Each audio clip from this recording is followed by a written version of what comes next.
Assalamualaikum warahmatullahi wabarakatuh. Hai, apa kabar teman-teman semua? Semoga kalian dalam keadaan sehat-sehat aja hari ini ya. Terima kasih sudah tonton dan sudah klik video ini. Oke teman-teman, mungkin buat kita warga Indonesia udah kenal banget, familiar banget dengan kata-kata cinta ditolak, dukun bertindak.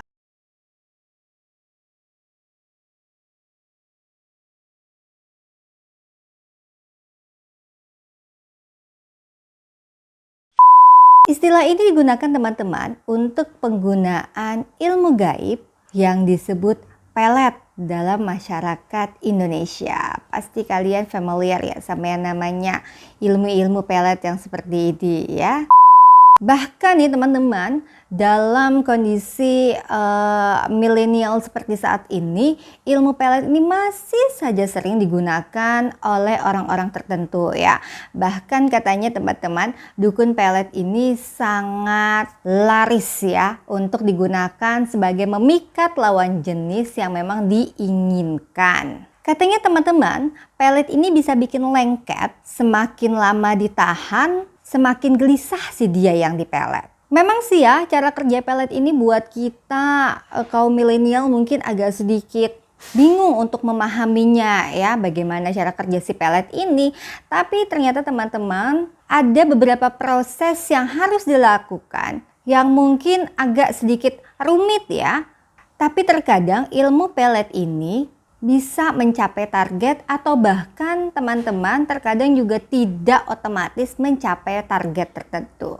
Nah, kali ini saya ingin membahas 6 ilmu pelet yang biasa digunakan oleh masyarakat Indonesia. Apa saja itu? Check it out. Yang pertama, pelet lintrik. Ilmu pelet yang satu ini mungkin sering sekali familiar banget didengar sama orang-orang suku Jawa ya. Pelet ini dikenal sangat ampuh dan di antara ilmu-ilmu pelet yang lain, ilmu pelet ini dianggap sebagai ilmu yang paling tinggi dalam dunia perpeletan. Dan juga teman-teman, para dukun yang memang bisa menguasai ilmu pelet ini dianggap memiliki ilmu yang paling tinggi dibandingkan dukun-dukun biasa atau dukun-dukun yang lain ya.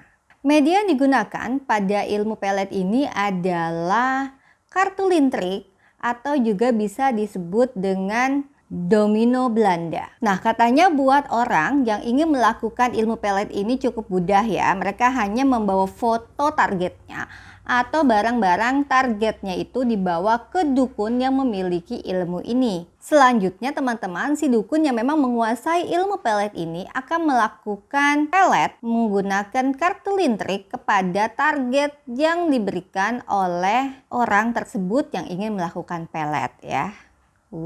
Biasa kita sering lihat ya orang bawa foto atau bawa benda-benda tertentu gitu ya, yang mungkin entah dia dapat dari mana itu diberikan ke dukun, dan kemudian katanya si dukunnya ini menggunakan kartu listriknya ini untuk memelet si korban. Iya, dampak yang terjadi pada si korban ya setelah terkena ilmu pelet ini teman-teman cukup luar biasa ya, dimana orang yang terkena ilmu pelet ini apabila tidak bertemu dengan orang yang memelet dia akan menjadi seperti orang gila. Pikirannya si korban ini akan gelisah ya, selalu mikirkan orang yang melet dia ini ya. Bahkan juga teman-teman, si korban ini bisa terkena demam gitu ya, panas badannya juga nggak wajar demamnya ini ya. Seperti yang saya tahu, biasanya demamnya ini di jam-jam tertentu, yaitu menjelang habis asar itu sekitaran mau maghrib.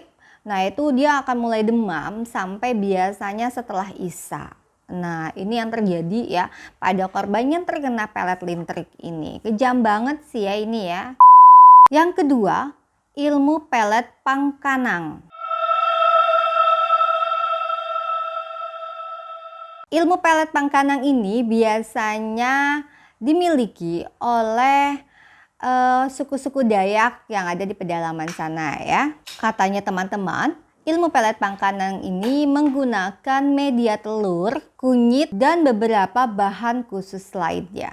Dan ilmu pelet ini katanya teman-teman sudah ada sejak zaman dulu ya. Kemudian diturunkan dari generasi ke generasi. Dampak pelet yang terjadi pada si korban yang terkena pelet ini cukup luar biasa ya. Di mana si korban ini akan selalu merasa gelisah apabila dia tidak bertemu dengan orang yang memeletnya. Pokoknya tuh ya teman-teman, pikirannya si korban ini nggak pernah lepas dari orang yang memeletnya ini ya. Bahkan teman-teman, libido korban yang dipelet ini akan meningkat sehingga orang yang terkena pelet ini ingin selalu bercinta dengan orang yang memeletnya ini. Serem ya yang ini ya. Yang ketiga, pelet Jangjawokan Sunda.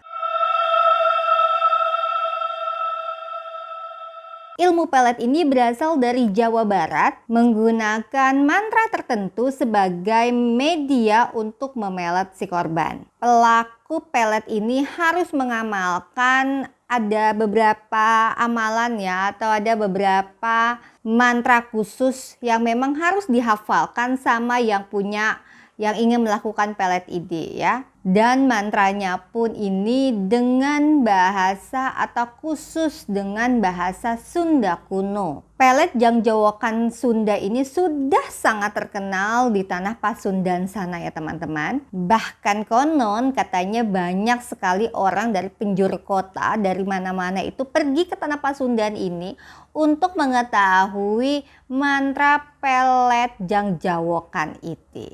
Wow, terkenal banget pastinya ya mantra ini ya. Dampak dari penggunaan pelet ini teman-teman kepada si korbannya ini nih cukup luar biasa, di mana korbannya ini akan bertekuk lutut kepada yang punya pelet atau yang melakukan pelet ini hingga meminta cintanya si yang punya pelet.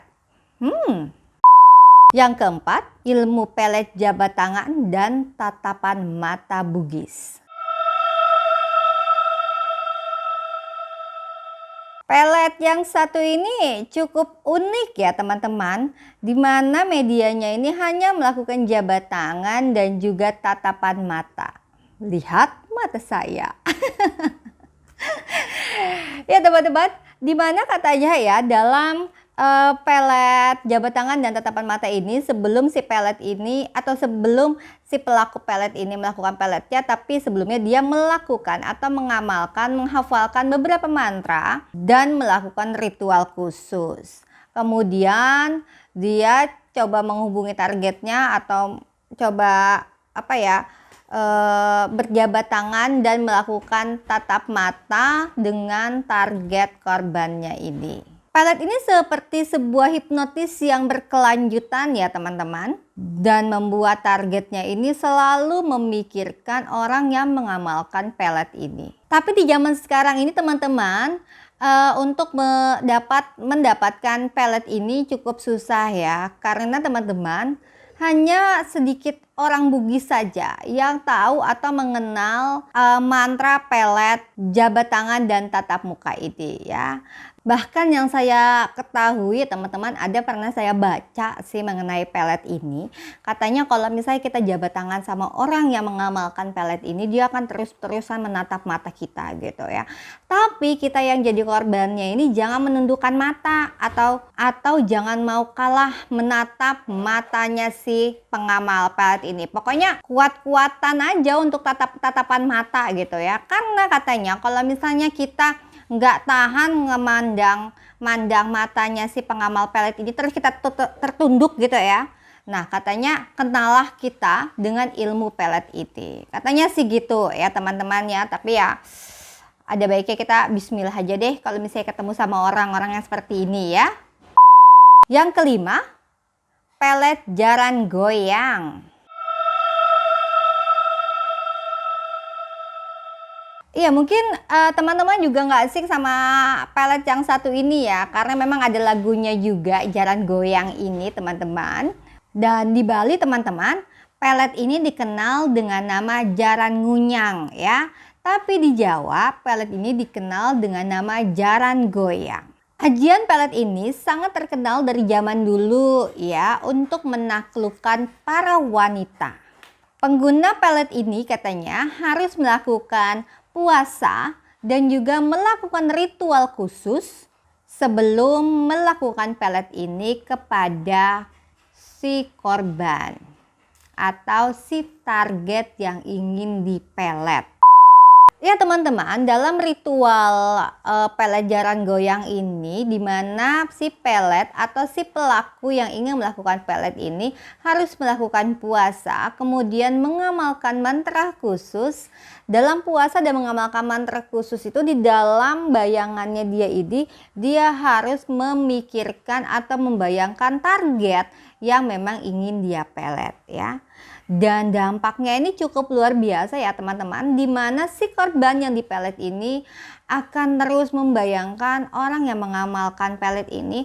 Bahkan si korban ini bisa menjadi gila karena terus-menerus memikirkan orang yang mengamalkan pelet ini kepada si dia ya. Yang keenam, semar mesem.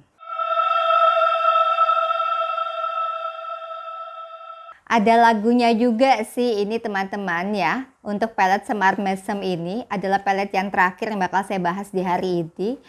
Ada lagunya gini, semar mesem, semar mesem. Lagunya cukup terkenal, cukup familiar pastinya di telinga kalian semua ya teman-teman ya. Untuk pelet yang satu ini cukup ampuh ya. Dan katanya juga pelet yang cukup mudah dilakukan buat orang yang ingin melakukan pelet terhadap target ya.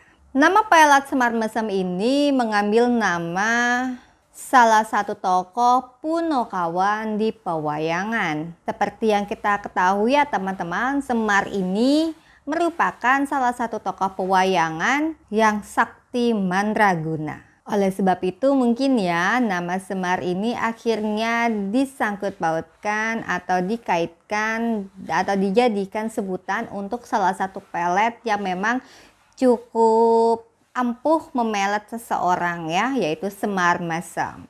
Pelet ini sih cukup gampang ya atau cukup praktis dilakukan, di mana seseorang yang ingin melakukan pelet ini hanya mengamalkan atau dia menghafalkan mantra khusus orang Jawa ya, mantra khusus dengan berbahasa Jawa yang terus menerus dia amalkan untuk memelet si korbannya ini. Dan katanya teman-teman, semua orang pun bisa sebenarnya untuk mengamalkan mantra-mantra khususnya ini ya, tinggal dilakukan secara rutin aja untuk mengamalkan mantra ini. Tapi kesininya teman-teman, banyak sekali versi mantra dari semar mesem ini ya. Tapi mantra yang memang sekarang banyak beredar berbagai macam versinya ini tidak diketahui ya dari mana asal usulnya itu. Nah, dampak dari penggunaan mantra semar mesem ini cukup kuat ya, di mana si target ini atau si korban ini akan merasakan jatuh hati tiba-tiba kepada pengamal pelet ini. Pokoknya ya dalam pikirannya si korbannya ini dia hanya memikirkan si pengamal pelet ini. Pokoknya dia jatuh cinta gitu ya secara tiba-tiba, padahal nggak ada rasa apa-apa atau gimana gitu ya. Tetapi dia tetap melakukan atau tetap merasakan hal yang memang terkadang tuh di luar logikanya dia ya. Dia merasakan jatuh cinta yang sangat seperti pengamal pelet ini kepada si pengamal pelet ini. Nah itu teman-teman beberapa pelet yang ada di Indonesia yang memang cukup terkenal ya, yang biasa digunakan oleh pelaku-pelaku ilmu pelet ini untuk menargetkan atau untuk menggait targetnya itu ya. Walaupun zaman sekarang udah zaman milenial katanya ya, terkadang kita nggak masuk logika kita, tapi ternyata teman-teman masih banyak orang yang melakukan atau mengamalkan ilmu-ilmu pelet seperti ini ya. Semoga kita nggak jadi salah satunya ya, dan kamu jangan sampai jadi salah satunya.